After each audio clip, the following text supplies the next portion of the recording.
네, 돈의 심리학 2부로 다시 돌아오신 걸 환영합니다. 1부에서는 우리가 부자가 되는 방법에 대해 알아봤다면 2부에서는 우리의 부를 망치는 진짜 적이 누구인지 그리고 그 적을 어떻게 이길 수 있는지에 대해 깊이 파고들어 볼 겁니다. 자, 그럼 바로 시작해 볼까요? 여러분께 질문 하나 드려볼게요. 여러분의 투자를 망가뜨리는 가장 큰 적은 과연 누구일까요? 이 질문에 대한 답을 찾는 게 오늘 이야기의 핵심이라고 할 수 있습니다. 보통은 시장이 갑자기 요동치는 거나 아니면 유튜브에 떠도는 그런 잘못된 정보 같은 외부 요인들을 탓하기 쉽죠. 근데 정말 그게 문제의 전부일까요? 정답은요, 놀랍게도 바로 우리 자신입니다. 진짜 전쟁은 저기 바깥 시장에서가 아니라 바로 우리 마음속에서 벌어지고 있다는 거죠. 지금부터 그 내면의 전쟁에서 이기는 법을 하나씩 알려드리겠습니다.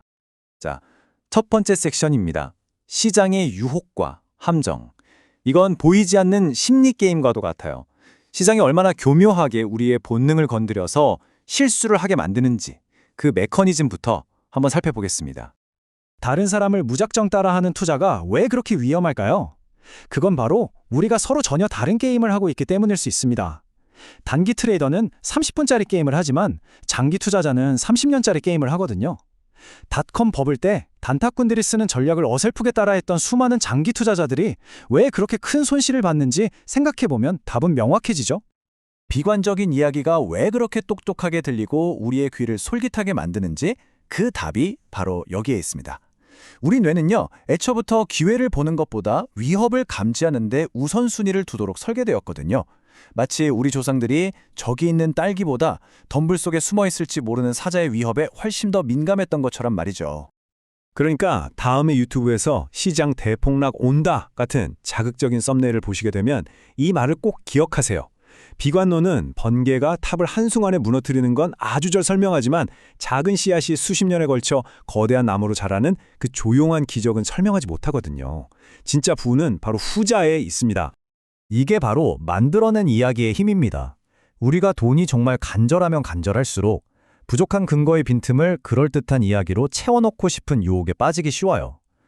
이렇게 하면 벼락부자 된다는 비법이나 완벽한 시장 예측처럼 너무 달콤해서 오히려 사실이 아닐 것 같은 이야기들에 더 쉽게 빠져드는 이유가 바로 이것 때문입니다.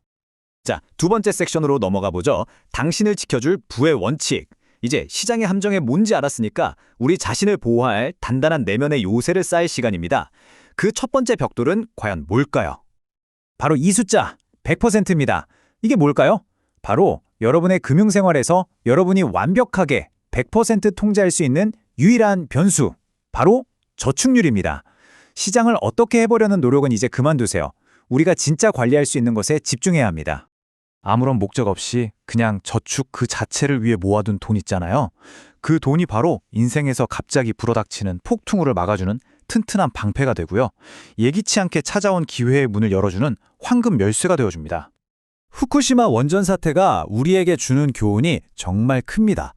과거 데이터에만 의존하는 게 얼마나 위험한지를 보여주죠. 그들은 이런 높이의 쓰나미는 온 적이 없다고 믿었지만 역사는 그 믿음을 배신했습니다. 사실 역사상 가장 중요한 경제적 사건들은 언제나 한 번도 일어난 적 없던 일들이었거든요. 우리는 예측이 아니라 대비를 해야 합니다. 그래서 필요한 게 바로 이 안전마진이라는 개념입니다. 이건 부정적인 게 아니라 지극히 현실적인 거예요. 예를 들어 계획이 계획대로 흘러가지 않을 때를 대비하는 거죠. 이게 바로 승률이 내 편이 될 때까지 오랫동안 게임에서 살아남게 해주는 생존 전력입니다. 당연히 안 하겠죠. 그렇죠. 왜일까요? 단 한 번의 실패가 모든 걸 끝내버리는 돌이킬 수 없는 결과를 낳기 때문입니다. 어떤 위험은요, 성공 확률이 아무리 높아도 절대로 감수해서는 안 됩니다. 최대 수익을 쫓는 것보다 금융적으로 파산하지 않고 살아남는 게 훨씬 더 중요한 이유가 바로 여기에 있습니다. 세 번째 섹션입니다. 완벽함보다 꾸준함. 만약 최대 수익률이 목표가 아니라면 도대체 뭐가 목표일까요? 그건 바로 지속 가능성입니다. 엑셀시트 위에서만 완벽한 전략이 아니라 실제 우리 삶 속에서 꾸준히 지켜나갈 수 있는 원칙에 대한 이야기죠. 시장이 폭락해서 공황 상태에 빠졌을 때 지킬 수 없는 전략이라면 그건 아무 쓸모가 없는 겁니다. 수익률을 조금 낮추더라도 내가 밤에 편히 잠들 수 있는 적당히 합리적인 선택이 장기적으로 투자를 계속하게 만들어준다면 그게 훨씬 더 나은 이성적인 선택보다 더 현명한 선택이라는 거죠. 여러분의 목표는 앞으로 계속 변할 겁니다. 한번 생각해 보세요. 10년 전의 나와 지금의 나는 정말 많이 다르잖아요? 그런데 이상하게도 앞으로 10년 후의 나는 지금과 크게 다르지 않을 거라고 믿는 경향이 있어요. 20대에 세운 빡빡한 재무 계획이 40대의 당신에게 맞지 않을 가능성이 아주 높습니다. 그래서 계획은 반드시 유연해야 합니다. 이건 정말 이 책에서 가장 강력한 생각의 전환 중 하나라고 할 수 있습니다. 시장의 하락을 내가 뭔가 잘못해서 내는 벌금으로 생각하느냐, 아니면 더 큰 수익을 얻기 위해 당연히 내야 하는 수수료로 생각하느냐, 이 관점의 차이가 모든 걸 바꿔놓습니다. 생각해보세요. 우리가 놀이공원에 들어가려면 입장료를 내야 하잖아요. 투자도 똑같습니다. 시장의 변동성은 벌금이 아니에요. 장기적인 복리라는 아주 재미있는 롤러코스터를 타기 위해서 우리가 기꺼이 지불하는 입장료인 셈이죠. 자, 드디어 마지막 네 번째 섹션입니다. 돈의 최종 목적지. 그렇다면 우리가 이 모든 심리 게임에서 이기고 부를 쌓으려는 궁극적인 이유? 그게 대체 뭘까요? 진정한 부, 바로 자유에 대한 이야기입니다.